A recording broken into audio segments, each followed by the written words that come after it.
अब आप क्या कहते हैं? माफिया दिख गया तो गाड़ दूंगा, जो बनेगा बेटी की राह में रोड़ा, मामा का बुलडोजर बनेगा हथौड़ा। आप बताइए, बेटी के साथ अगर कोई गलत हरकत करे तो छोड़ दें? केवल जेल भिजवा दो, इससे काम नहीं चलेगा। हमने तय किया कि आर्थिक कमर तोड़ देंगे, तबाह और बर्बाद करके रख देंगे। अपराधी इसके बिना नहीं मानते। ये हमने किया मध्य प्रदेश में और आगे भी करेंगे। लेकिन जैसे ओवैसी जी जैसे नेता हैं, वो कहते हैं ये एक्स्ट्रा जुडिशियल कार्रवाई है, आप कानून के तहत कार्रवाई कीजिए ना। अगर कोई बलात्कारी है, किसी ने कोई दुष्कर्म किया है, उसके लिए कानून में धारा बनी है, उसको उसके तहत जुर्म। हमने मध्य प्रदेश में कानून भी बनाया कि इस तरह के अपराधी जो बेटियों के साथ दुराचार करेंगे सीधे फांसी के फंदे पर लटकाए जाएंगे। लेकिन जेल भेजने के साथ साथ आर्थिक रूप से कमर तोड़ना भी कई बार आवश्यक हो जाता है। इसलिए उनके जितने गलत सरत धंधे हैं, अवैध निर्माण हैं, अगर आप सबको ढा दो, कार्रवाई कठोर कर दो, तो 10 बार नहीं 100 बार अपराधी को सोचना पड़ेगा कि मध्य प्रदेश में अगर हमने इस तरह की गड़बड़ की तो बचेंगे नहीं। इसका कोई परिणाम आपको दिखाई दे रहा है? निश्चित तौर पर अपराध तेजी से कम हो रहे हैं। और अच्छा, कुछ और चुनौतियां आपकी हैं, इसमें आपको कैसे मदद मिल रही है मोदी जी की? अभी आपने शायद संकल्प लिया है कि कुपोषण को पूरी तरीके से हमें मध्य प्रदेश से खत्म करना है, और ये एक चिंता का विषय रहा है। तो इसमें आप कितना आगे बढ़ चुके हैं, क्या सोचा है? देखिए, मैं मोदी जी का जो मंत्र है जन भागीदारी का, कुपोषण भी हम केवल ये तय करें कि आंगनवाड़ी की कार्यकर्ताओं को आप पोषण आहार दे दो और कुपोषण समाप्त हो जाएगा, मुझे लगता नहीं होगा। इसलिए कुपोषण के खिलाफ जन आंदोलन चला के जनता को कुपोषण के खिलाफ जंग में हम जोड़ें।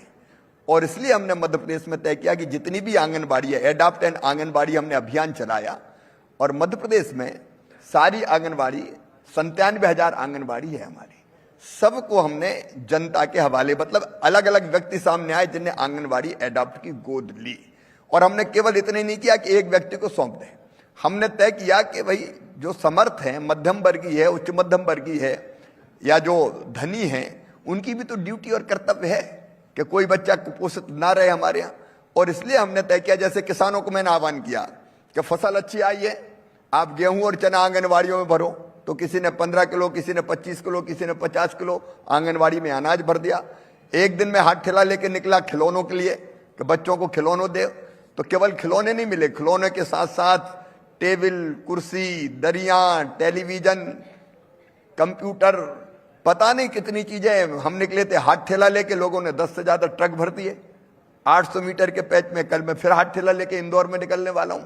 देखिए, जब तक हम जनता को ऐसे अभियान से नहीं जोड़ेंगे, और आज मेरा पूरा विश्वास है कि जनता जुड़ गई कि आंगनबाड़ी में, मतलब अपने गांव में, एक आंगनबाड़ी में एक गांव में 50-60 बच्चे होते हैं, 2 आंगनबाड़ी होगी तो 100 से ज्यादा बच्चे होंगे। उनको पोषण आहार देना, उनकी पढ़ाई की ठीक व्यवस्था करना, क्योंकि आंगनबाड़ी शिक्षा के केंद्र भी नई शिक्षा नीति में हम प्रारंभिक शिक्षा उनको देने वाले हैं, और संस्कार के केंद्र बनाना। जनता अगर जुट गई तो हम बना देंगे और कुपोषण मुक्ति की तरफ तेजी से बढ़ जाएंगे। अच्छा, लेकिन आपने जब मोदी जी के बारे में बात कर रहे थे, आपने कहा था विश्व गुरु भारत बनेगा मोदी जी के नेतृत्व में। इसका मतलब क्या है? विश्व गुरु होने का मतलब क्या है? आप देखिए, अगर मोदी जी पूरी दुनिया में जाते हैं तो पूरी दुनिया ध्यान से उनको सुनती है। एक तरफ भारत का भौतिक विकास हो रहा है, आप देख रहे हैं इंफ्रा के मामले में, शायद गडकरी जी अभी आए थे, उनने विस्तार के साथ बताया होगा। कनेक्टिविटी के मामले में हम तेजी से आगे बढ़ रहे हैं। कुछ चीजें मैंने प्रारंभ में कही, उनको मैं दोहराना नहीं चाहता।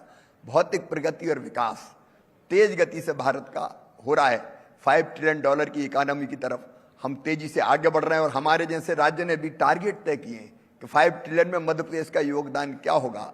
लेकिन केवल इतना ही नहीं, प्रधानमंत्री नरेंद्र मोदी जी ने देश को योग दिया स्वस्थ रहने के लिए। योग, प्राणायाम, अब हमारी जो भारत के जो मूल सोच है, यम नियम आसन प्राणायाम प्रत्याहार ध्यान धारणा समाधि, पूरी दुनिया में प्रतिष्ठित कर दी नरेंद्र मोदी जी ने।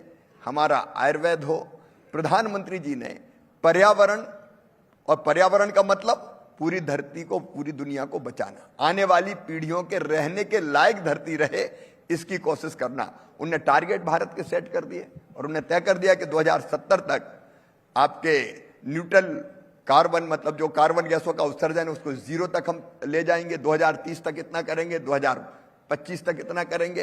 अब ये जब वो सोचते हैं तो पूरी दुनिया के लिए सोचते हैं और भारत लीड करता है। अब रिन्यूएबल एनर्जी में विशेषकर सोलर के मामले में आज भारत लीड कर रहा है। प्राकृतिक खेती उसी दिशा में बढ़ाया गया कदम है। केमिकल फर्टिलाइजर और कीटनाशक धरती के लिए भी घातक है, नदियों के लिए भी घातक है, पर्यावरण के लिए भी घातक है, मनुष्य के शरीर के लिए भी घातक है। हमारे देश में ही कई राज्य ऐसे जहां से कैंसर एक्सप्रेस चलती है, ये परिणाम है केमिकल फर्टिलाइजर और कीटनाशकों के ज्यादा उपयोग का। तो प्रधानमंत्री जी हर दिशा में भारत को केवल नेतृत्व नहीं दे रहे, दुनिया को नेतृत्व देने का काम कर रहे हैं। और विश्व गुरु का मतलब क्या है? कोई गुरु के पद पे आसीन नहीं होता, बल्कि पूरी दुनिया का अलग अलग मुद्दों पर नेतृत्व करता है। और मुझे गर्व ये कहते हुए कि चाहे वो पर्यावरण का मामला हो, चाहे वो पोषण का मामला हो, चाहे दुनिया भर को गरीब देशों को वैक्सीन देने का मामला हो, चाहे भारत की परंपराएं, संस्कृति और जीवन मूल्यों के हिसाब से दुनिया को दिशा दिखाने का मामला हो, नरेंद्र मोदी जी आज दुनिया का नेतृत्व कर रहे हैं। और मैं मानता हूं कि विश्व गुरु का मतलब यही है जो हमने वर्षों से कहा, धर्म की जय हो, अधर्म का नाश हो, प्राणियों में सद्भावना और विश्व का कल्याण हो। तो विश्व के कल्याण को मूल रूप से करने का कई मोर्चों पर मोदी जी काम कर रहे हैं। और भारत की महत्ता आज देख रहे हैं आप चारों तरफ। अब ऐसी परिस्थिति कभी देखी, जैसा मैंने प्रारंभ में कहा था कि रूस भी हमारा मित्र है, अमेरिका भी हमारा मित्र है, नाटो के देशों में भी प्रधानमंत्री जाते हैं, तो भारत को वही सम्मान मिलता है। भारत का स्थान आज सबसे अलग है।